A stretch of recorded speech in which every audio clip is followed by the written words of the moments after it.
Okay, so for this recipe you'll need 4 large bell peppers, mini potatoes that are about 1.5 to 2 inches each, cherry tomatoes, chopped fresh spinach, boiled or canned chickpeas, and then a modified version of my Power Ranch recipe, where you'll put less water to make it thicker and creamier, and then you'll add a 1/4 teaspoon more of salt.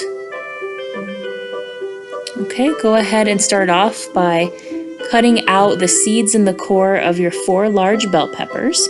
And for this recipe, I only made 3 stuffed bell peppers because that's all I wanted to eat, and I saved the stuffing.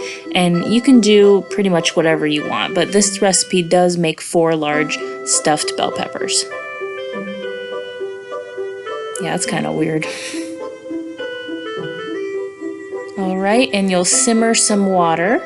Add those bell peppers in there, make sure they're fully submerged, and for 20 minutes you will cook them.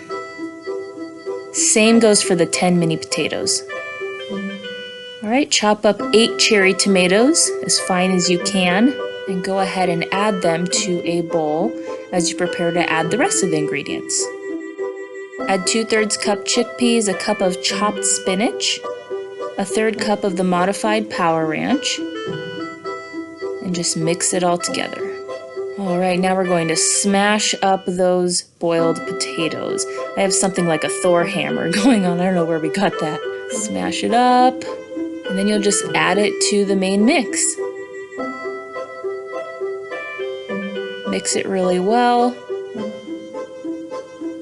And our bell peppers should be finished, so they should be soft but firm enough to hold their form and their shape. Okay, and just slowly stuff them as much as you can.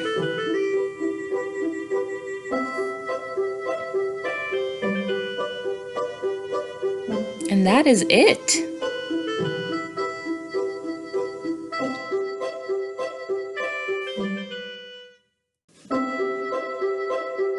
Thank you for watching. For more videos just like this, go ahead and hit the subscribe button.